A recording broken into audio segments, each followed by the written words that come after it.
Hello प्यारे बच्चों, कैसे हो आप सब। आशा है आप सब लोग ठीक हो गए और आप सबकी पढ़ाई लिखाई बढ़िया चल रही। खेल कूद के साथ साथ में पढ़ाई भी करते रहिएगा। खेलना कूदना जरूरी है लेकिन पढ़ाई उससे ज़्यादा ज़रूरी है। तो स्वागत है आपका अपने प्यारे प्लेटफॉर्म टुडे ट्यूटोरियल पर। और आज हम शुरू करने वाले हैं एक नया चैप्टर, उसी के आगे पढ़ने वाले हैं बेसिकली। जो हमारा पहला चैप्टर चल रहा था सेल में हमने क्या पढ़ रखा था, हमने प्रोकैरियोटिक सेल्स को पढ़ लिया था और वो पूरा कंप्लीट हो गया था। आज हम उसी के आगे बढ़ने वाले हैं यानी कि प्रोकैरियोटिक सेल्स पढ़ने के बाद हम यूकैरियोटिक में प्रवेश करने वाले हैं।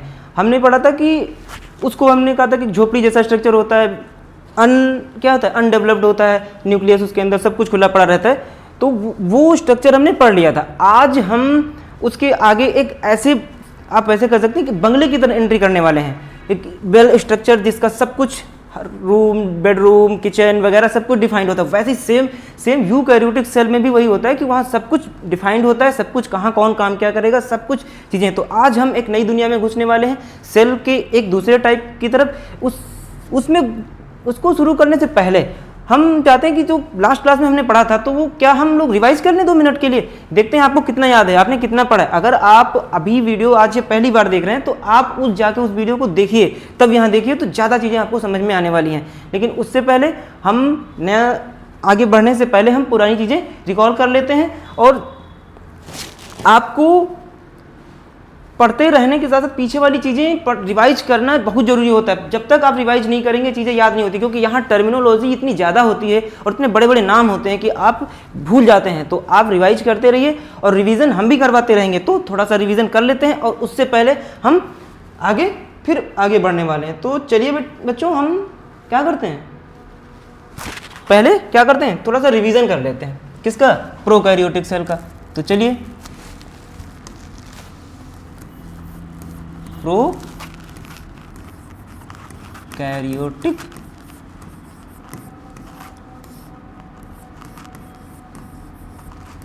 कोशिका। थोड़ा सा बेसिक चीजें रिवाइज कर लेंगे, बेसिक चीजें।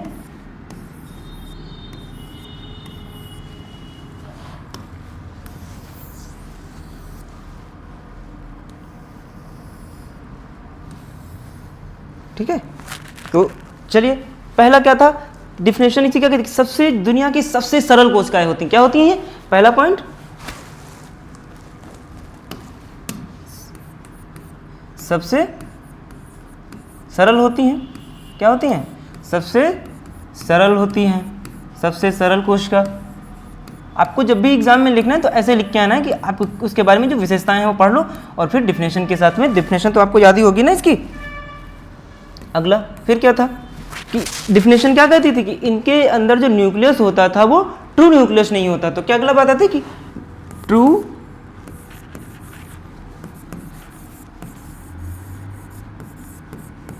न्यूक्लियस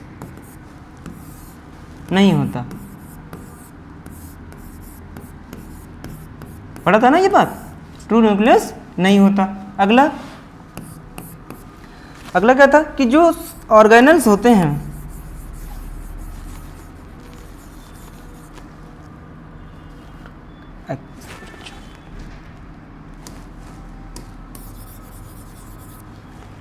हिंदी में ही लिख देते हैं, कोशिकांग। इंग्लिश वाले बच्चे तो समझ ही लेते हैं, लेकिन हिंदी वालों को टर्मिनोलॉजी बहुत थोड़ा सा इसकी कठिन होती है, इसलिए इंग्लिश बना के चलिए।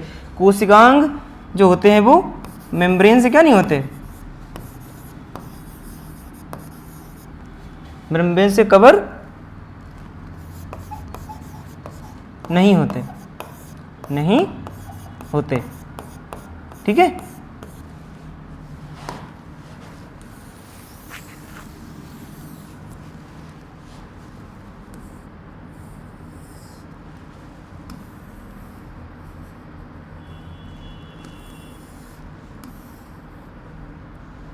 ठीक है।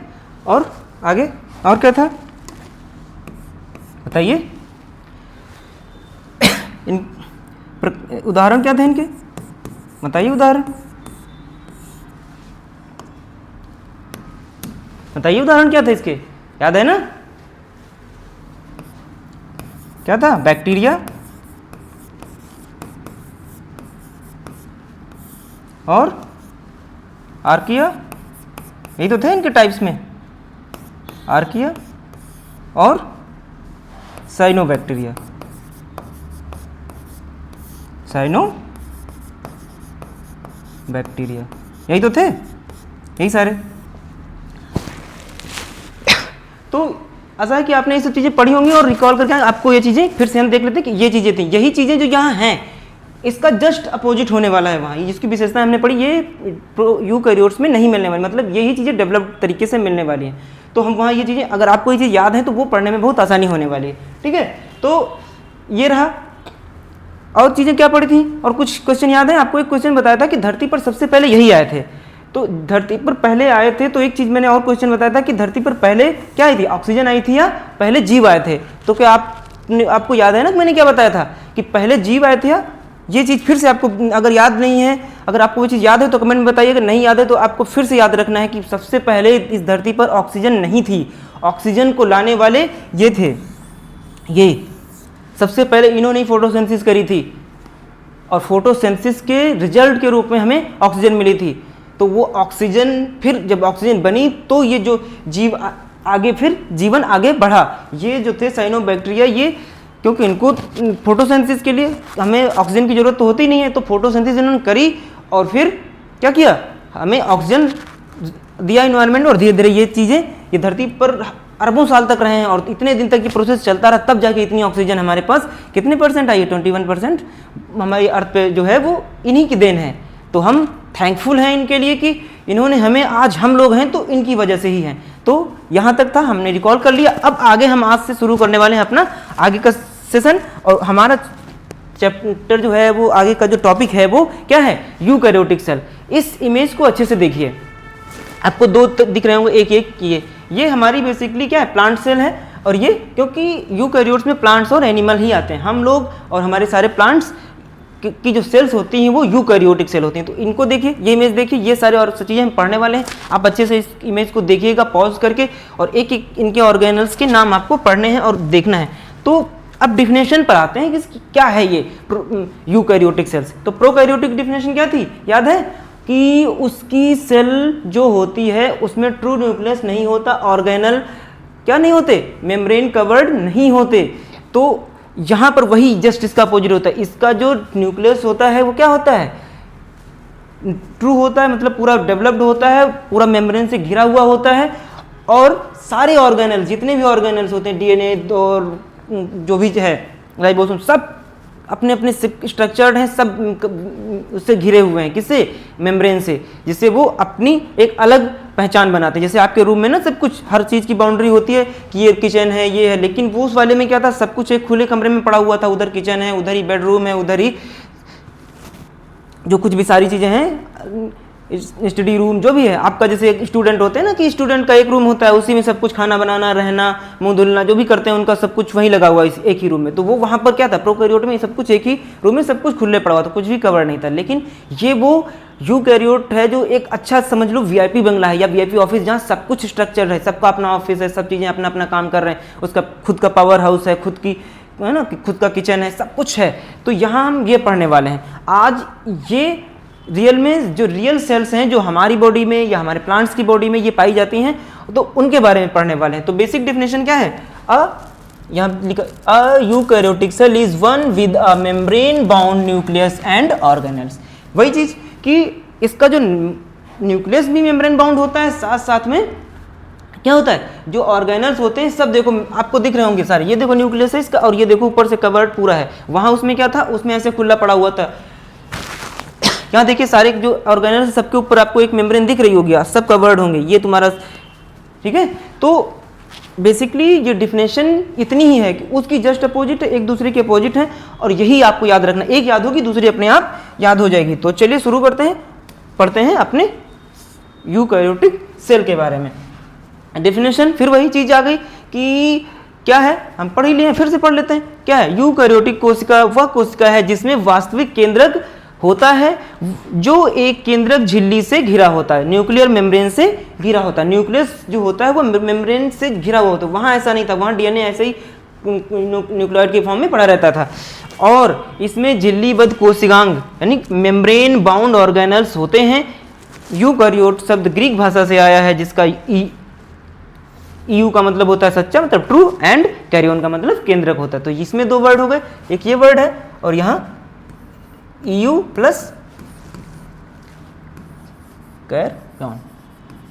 ईयू का मतलब हो गया सच्चा, हो गया ट्रू, और कैरियन का मतलब तो क्या पता था, न्यूक्लियस। ये तो हमने क्लास में पढ़ा ही था कि न्यूक्लियस होता है कैरियन का मतलब। इसका तो उसके वर्ड में ही उसका पूरी डिफिनेशन छिपी हुई है। ठीक है, तो चीज़ें समझ में आएंगी यहाँ तक। ये हो गई उसकी परिभाषा। अब पढ़ते हैं उसकी कुछ विशेषताओं के बारे में, उसके क्या क्या चीज़ें उसके अंदर पाई जाती हैं, कैसे।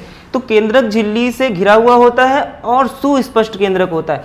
एक तो मेम्ब्रेन का वर्ड है, साथ साथ में पूरा स्पष्ट है, पूरा डेवलप्ड है, पूरा स्ट्रांग है, क्योंकि जो ये होता है कौन, जो न्यूक्लियस होता है वो उसका समझ लो मेन सबसे इंपॉर्टेंट ऑर्गेनल है, और ये कह लो कि सेल का पूरा बॉस है, या आपके स्कूल में समझ लो आपके प्रिंसिपल हैं, अगर आप उससे रिलेट कर सकते हैं कि आपके सेल में जैसे प्रिंसिपल साहब हैं वैसे ही, या किसी फैक्ट्री में जो बॉस होता है वो उसका वो हो गया, सीईओ कह लो। या झिल्लीबद्ध कोशिकांग होते हैं, माइटोकॉन्ड्रिया और सारे जितने भी कोशिकांग होते हैं सब पाए जाएंगे। सब क्या होंगे, सब मेम्ब्रेन से कवर्ड होंगे, सब कुछ वेल स्ट्रक्चर्ड है। यहाँ पे डीएनए क्या होता है, लीनियर होता है। वहां पर क्या पढ़ा था हमने, जो डीएनए था वो क्या था, सर्कुलर था, याद है ना, उसका डीएनए सर्कुलर होता था, यहाँ क्या है लीनियर फॉर्म में पड़ता है, और हिस्टोन प्रोटीन से जुड़ा होता है। ये प्रोटीन होता है, हिस्टोन पढ़ेंगे, हिस्टोन प्रोटीन और डीएनए जो जुड़ते हैं तो उसको क्या बोलते हैं, क्रोमैटिन बोला जाता है, अभी हम पढ़ेंगे उसके बारे में।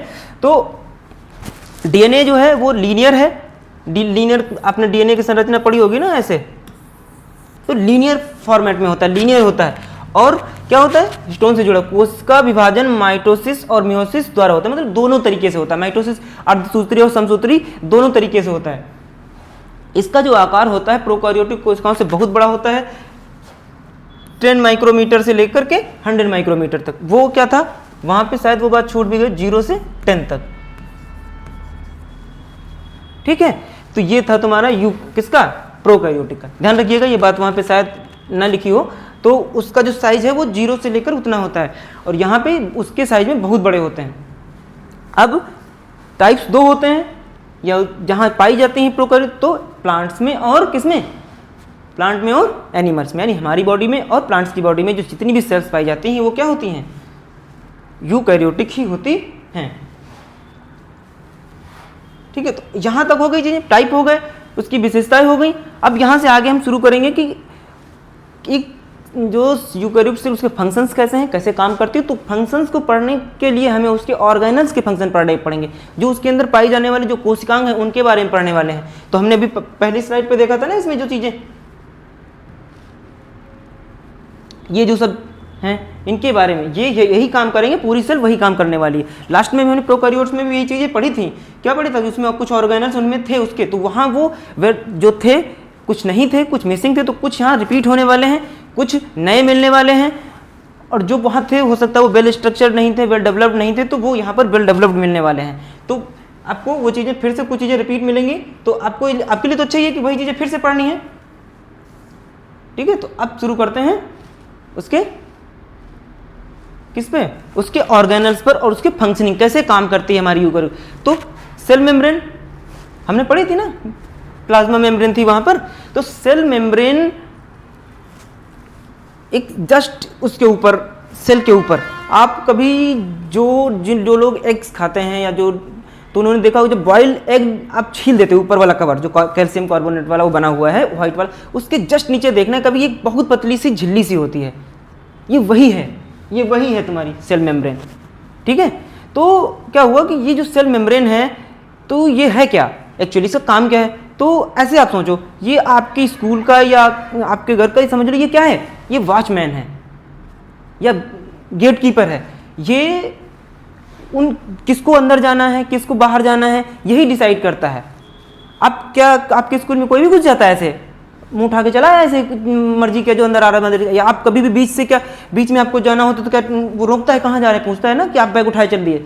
तो ये वही करता है कि किसको कौन सी चीज़ें अंदर आएंगी कौन सी चीज़ें बाहर आएंगी, उनको डिसाइड करता है। यानी कि जो हमारे बॉडी के अंदर जो न्यूट्रिएंट्स जाएंगे या जो चीज़ें अच्छी होंगी उनको अंदर जाने देगा, और जो अच्छी चीज़ें अच्छी नहीं होंगी उनको बाहर जाने नहीं देगा, और उनको जो निगेटिव चीज़ें उनको बाहर जाने देगा और जो अच्छी चीज़ें उनको बाहर आने देगा। जो जब सेल के अंदर जो क्या होता है, मेटाबॉलिक एक्टिविटीज़ होंगी तो जो रेस्पिरेशन होगा तो उसमें कार्बन डाइऑक्साइड रिलीज होती, तो बाहर निकलने का तो ये क्या, अच्छा कार्बन डाइऑक्साइड जाओ तुम्हारा काम हमारे पास नहीं है, लेकिन उधर से न्यूट्रिएंट्स आ रहे हैं, ऑक्सीजन आ रही है, तो उनको आने देता है कि आपका काम है।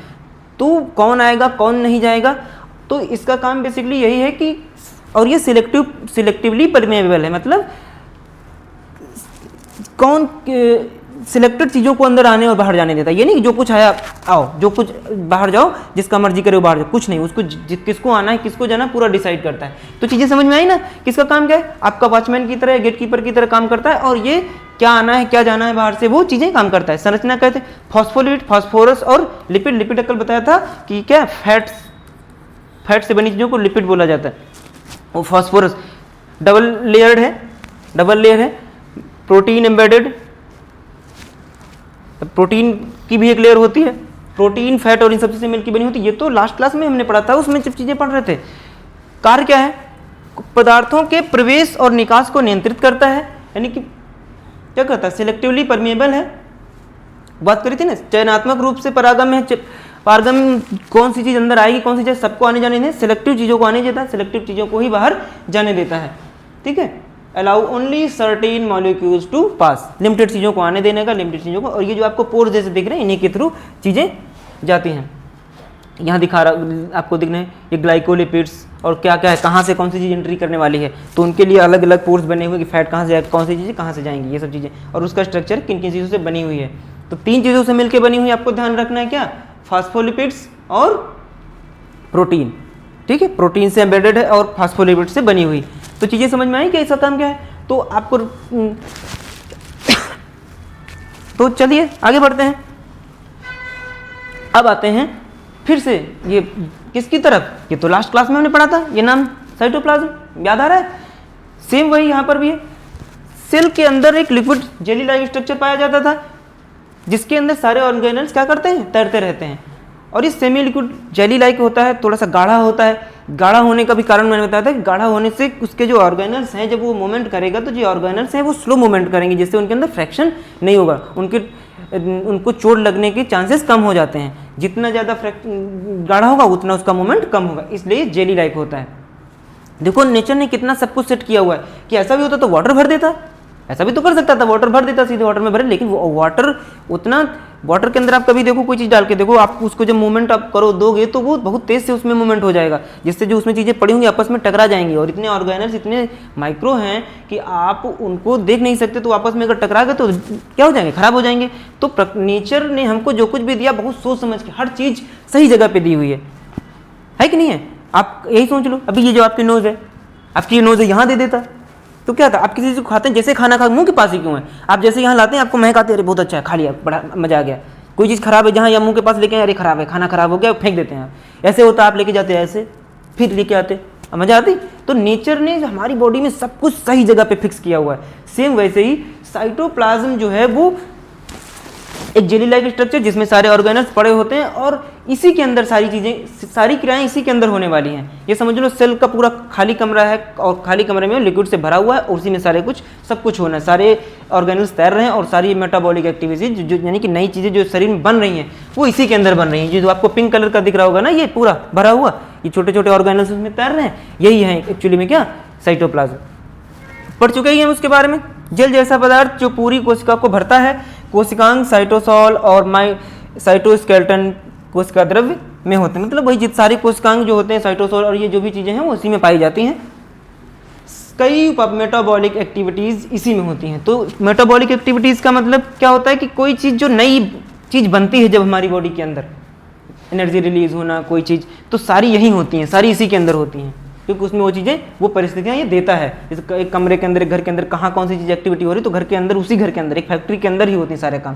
तो ये वो इन्वायरमेंट प्रदान करता है, देता है हमको, ठीक है, समझ में आ गई चीज़ें। तो साइटोप्लाज्म लास्ट क्लास में हमने पढ़ा था, तो बहुत ज़्यादा यहाँ पे आपको दिक्कत नहीं आएगी। अगर आपने उसको पढ़ा हुआ है तो आपको बहुत मजा आने वाली है। अगर नहीं पढ़ा तो मैं फिर कहूँगा कि जो बच्चे पहली बार देख रहे हैं तो वो इस वीडियो को शेयर कर दें और अपने दोस्तों तक, और ज़्यादा से ज़्यादा लोग जोड़िए। और जो देखने अभी आए तो पीछे जो प्लेलिस्ट में वीडियोस पड़े हैं उनको देख के आइए, तो ज़्यादा मजा आने वाली है। क्योंकि डायरेक्ट चीज़ें एकदम से आती हैं तो चीज़ें स्टेप बाय स्टेप चढ़ना अच्छा होता है। तो वो आप पढ़ के आइए तो और मजा है। बाकी ठीक है, देखते रहिए और अपने दोस्तों को शेयर करिए, जो भी लोग हैं जो अच्छे से पढ़ना चाहते हैं, आपको पता है कि वो पढ़ना चाहते हैं बट वो नहीं पढ़ पा रहे हैं, तो किसी रीजन से आपको क्लास अच्छी लग रही है कि सर बहुत अच्छा पढ़ा रहे हैं, या जो भी है आपको चीज़ें समझ में हो सकता है किसी और को भी समझ में आ जाए, तो मैं कुछ आप सबके लिए कर पाऊँ कि ज़्यादा से ज़्यादा, और फ्री इनिशिएटिव आपके लिए लेके आई हैं, तो ऐसा नहीं है कि कुछ इसमें पैसे लग रहे हैं, आपको शेयर कर देना है अपने फ्रेंड्स सर्किल में और तो उनको भी कुछ बेनिफिट मिल जाएगा।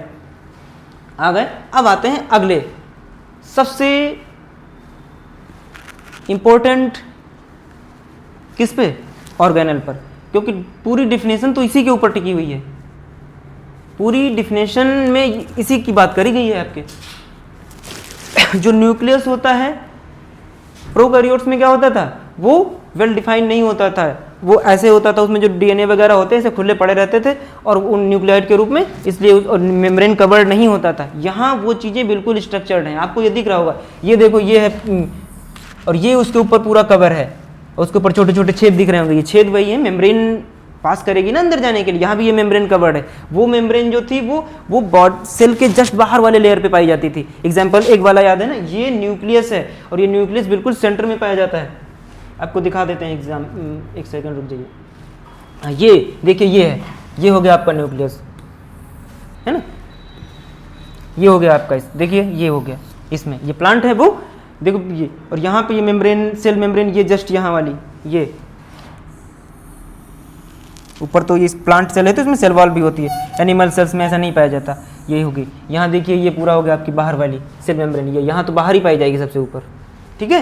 तो ये हो गया, चलें आगे न्यूक्लियस के बारे में पढ़ते हैं अपने, क्योंकि सबसे इंपॉर्टेंट ऑर्गेनल तो यही है। अगर आपने इसको समझ लिया, सारी फंक्शनिंग, सारे काम यही करता है। ये समझ लीजिए, ये आपकी फैमिली में जैसे आपके मम्मी पापा हो गए, उनसे एग्जाम्पल कर सकते हैं कि पूरी फैमिली को कौन कंट्रोल करता है, यही कंट्रोल करते हैं मम्मी पापा, जो करेंगे वही तो करेंगे, आपके बोला कि ये करना है तो करना है।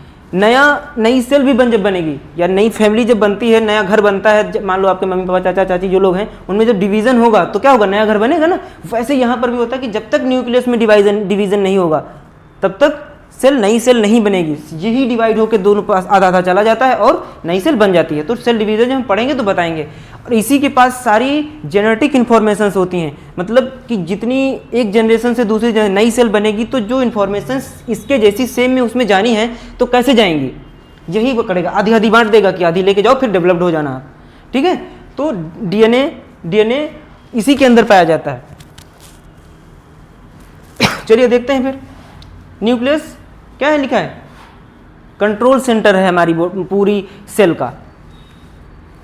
केंद्रक क्या होता है, न्यूक्लियस एनवेलप, इसके ऊपर क्या होता है, कवर्ड होता है, एक कवर के ऊपर, ये तुम्हारे ऊपर जिसके कवर से, ये न्यूक्लियस यहाँ है लेकिन ये उसके ऊपर से मेम्ब्रेन से कवर्ड है।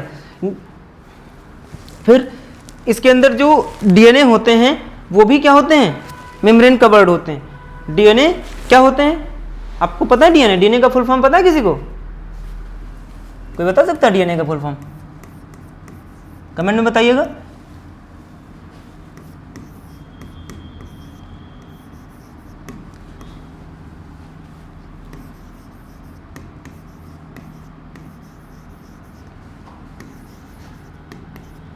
डीऑक्सी राइबो न्यूक्लिक, एक सेकेंड,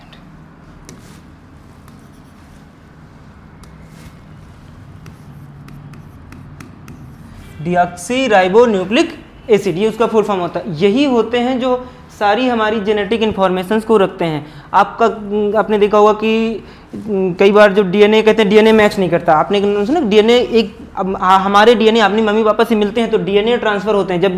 जब नई सेल बनती है तो यहाँ से डीएनए ट्रांसफर कर देता है और वही डीएनए सेम पहचान बनाते हैं कि ये सेल किस सेल से बनी हुई है, इससे हम पहचान कर पाते हैं। तो ये जेनेटिक, इसी के अंदर जीन्स पाए जाते हैं, उन सब के बारे में हम वहाँ पढ़ने वाले, कहाँ, अपना जो हेरिडिटी वाला और वो चैप्टर है वहाँ अच्छे से पढ़ेंगे। तो अभी इतना ही जो हो गया क्रोमेटिन के बारे में बता दें। क्रोमेटिन क्या होता है, क्रोमेटिन जब डीएनए हो गया और डीएनए में प्रोटीन जुड़ती है, एक अभी बताया था पीछे शायद, प्रोटीन, और उसका नाम क्या होता था, हिस्टोन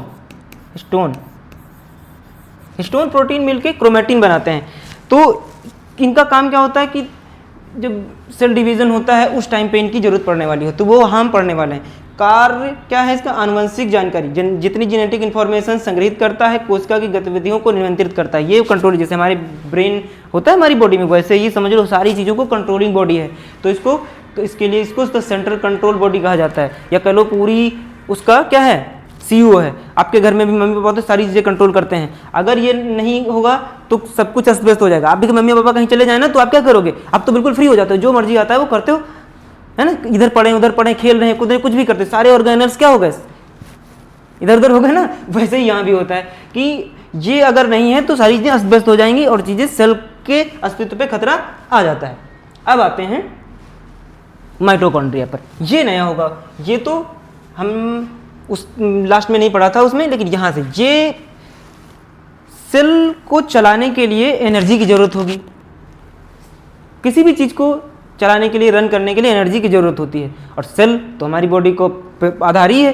तो उसको लिविंग थिंग बनानी है तो उसमें उसको एनर्जी चाहिए, काम करना है सारे इतने सारे, तो एनर्जी चाहिए। तो एनर्जी ये बनती कहाँ है?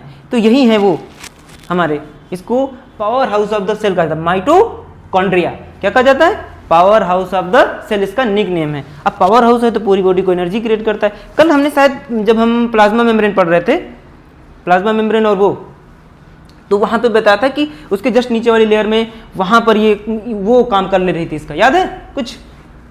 तो वहाँ माइटोकॉन्ड्रिया नहीं था तो वो काम कर ले रही थी उसकी जगह पर। यहाँ पर माइटोकॉन्ड्रिया पूरा है, इसका काम ही है कि सेल, जब हम कुछ भी खाते हैं, रेस्पिरेशन यहाँ होता है, खा के पूरा एनर्जी न्यूट्रिएंट्स यहाँ जाते हैं और फिर वो एनर्जी के फॉर्म में तोड़े जाते हैं, और यही वो काम करके फिर पूरी एनर्जी को क्या करता है? एनर्जी सप्लाई करता है पूरी सेल को। ऐसे ही सारी सेल्स में ये प्रोसेस चलती है। Mitochondria the powerhouse of the cell, पूरा दिख रहा होगा, ये पूरा ये है तुम्हारा, ये पूरा उसके ऊपर कवर है, क्योंकि यूकैरियोटिक सेल्स के सारे ऑर्गेनल्स मेम्ब्रेन कवर्ड होते हैं, इसलिए ये भी मेम्ब्रेन कवर्ड है।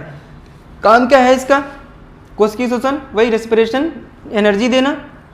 ऊर्जा जो होती है वो एटीपी के फॉर्म में होती है, एटीपी के फॉर्म में। किसी को पता है एटीपी का फुल फॉर्म? कमेंट में बताइएगा, अभी बताएंगे हम। आप किसी जिसको पता है तो वो कमेंट कर सकता है, ठीक है। तो एटीपी के जो भी हम खाते हैं उसको एटीपी के फॉर्मेट में चेंज कर देता है और वो पूरी बॉडी को सप्लाई कर देता है।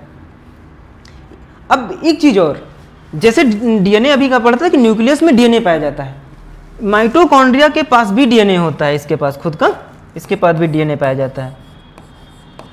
तो थोड़ा थोड़ा न्यूक्लियस जैसा है, इसलिए थोड़ा सा इसको क्या कहा जाता है? सेमी ऑटोनोमस कहा जाता है, क्योंकि न्यूक्लियस जैसा बिहेवियर है। तो अगर न्यूक्लियस नहीं होगा तो ये काम संभाल लेगा उसका वाला था, तो डीएनए भी है, एनर्जी दे ही रहा है, तो ये चीज़ें कर सकता है। तो सेमी ऑटोनोमस, ये अकेले जाके थोड़ा सा काम उसके जैसे कर सकता है। और एंडोसिम्बायोसिस थ्योरी क्या होती है, ये पढ़ते हैं। अब क्या हुआ, कुछ वैज्ञानिक जो हैं वो कहते हैं कि वो जो कुछ बैक्टीरिया ऐसे होते हैं तो वो हमारी बॉडी में एंट्री कर जाते हैं, या सेल के अंदर वो ऑर्गेनल ऐसे तो एंट्री कर जाते हैं, बट वो फिर जैसे आपके घर में कोई गेस्ट आया कुछ दिन के लिए, एग्जाम्पल से समझते हैं, तो आया था कुछ दिन के लिए और फिर वो कुछ दिन रहा, फिर वो आपके घर में बस गया, है ना। तो कहते हैं कि ये जो हुआ प्राचीन बैक्टीरिया से ही उसमें आके उसमें बस गए कुछ ऑर्गेनल्स और वो वहाँ पे रहने लगे। तो एंडोसिम्बायोसिस थ्योरी का मतलब है कि प्राचीन बैक्टीरिया से क्या हुआ, जो आके बस गई और प्राचीन बैक्टीरिया इसमें आके रहने लगा, किसमें? इन यूकैरियोटिक सेल्स में, और इसका डेवलप्ड हो गया, ठीक है। तो यहाँ तक चीज़ें आई होप समझ में आई होंगी, और आपको क्लास अच्छी लग रही होगी। कोई चीज़ जो चीज़ें नहीं समझ में आ रही हैं आप तुरंत कमेंट भी कर सकते हैं, है ना। तो आप बता सकते हैं कि सर ऐसे ये चीज़ नहीं समझ में आई, या कोई जो भी प्रॉब्लम आपको हो रही है, और क्लास अच्छी लग रही हो तो लाइक सब्सक्राइब जरूर करिएगा और शेयर जरूर करिएगा। आपको अच्छी लगे तो करिएगा, ऐसा कोई वो नहीं है। तो आज के लिए यही इतना ही रखते हैं, क्योंकि बहुत ज़्यादा हम तेज़ी से नहीं भागने वाले हैं। थोड़ी छोटी क्लासेस, छोटे छोटे स्टेप्स लेने हैं, है ना, बेबी स्टेप्स, और हम आगे बढ़ने वाले हैं। ऊंचाई तक जाने के लिए एकदम से लंबी छलांग अभी नहीं मारने वाले हैं, जब जरूरत होगी तो हम लास्ट में मारेंगे, पहले मार दोगे थक जाओगे जल्दी। इसलिए धीरे धीरे पढ़ते रहिए थोड़े, और हमारे साथ जुड़े रहिए। हमें उम्मीद है कि आपको चीज़ें इस लेवल की मिलने वाली हैं कि आप को अलग लेवल का स्टूडेंट बनाने वाली हैं। आप पढ़ तो रही हैं, सब पढ़ते हैं, पढ़ के पास हो जाना और अच्छे मार्क्स रैंक के साथ पास होना दोनों अलग बातें हैं। इसलिए आपको अगर ऐसा कुछ करना है तो, और जो बच्चे चाहते हैं कि हम ऑफलाइन भी हमारे आसपास के हैं या रहने चाहते हैं, तो वो हमारे यहाँ ज्वाइन कर सकते हैं। हमारे यहाँ क्लासेस चलती हैं, जो ऑफलाइन क्लासेस की थोड़ी सी इन्फॉर्मेशन है आप देख सकते हैं, ठीक है। ये सारी 6 लेकर 12 तक सारी ऑल सब्जेक्ट्स की, और आप यहाँ कनेक्ट कर सकते हैं। जहाँ आपको बेसिक ऐसा इन्वायरमेंट है, सब कुछ है, हमारी कोचिंग है और लाइब्रेरी है, सारी फैसिलिटीज़ आपको दी जाती हैं, तो आप वहाँ आके उसका बेनिफिट उठा सकते हैं जो आना चाहते हैं। बाकी आप हमारे साथ तो जुड़े हुए हैं, जुड़े रहिए और पढ़ते रहिए लगातार। पढ़ाई में कंटिन्यूटी का ही सब कुछ खेल होता है, कंटिन्यूटी जरूरी है, तो छोड़ना नहीं है कि छुट्टियां हो जाएं तो 2-4 दिन आप मजे कर लिए तो वो चीज़ें क्या हो जाएंगे, आप बैक स्टेप में चले जाएंगे। थोड़ा थोड़ा पढ़िए, ज़्यादा नहीं पढ़ना है, जुड़े रहिए हमारे साथ। आशा है सब कुछ समझ में आया होगा और मिलते हैं नेक्स्ट क्लास में इसके आगे के ऑर्गेनाइजर्स के बारे में। और अब अभी हम बेसिक ही पढ़ रहे हैं। अभी हम जैसे हमने उसमें पढ़ा था, एक बेसिक नॉलेज लेने के बाद एकदम से एडवांस गए थे, यहाँ भी हम एडवांस जाएंगे। पहले बेसिक नॉलेज ले लेते हैं, फिर हम आपको लेके चलेंगे उसकी गहराई तक। ठीक है, टेक केयर, धन्यवाद। आज के लिए इतना ही, ध्यान रखिए।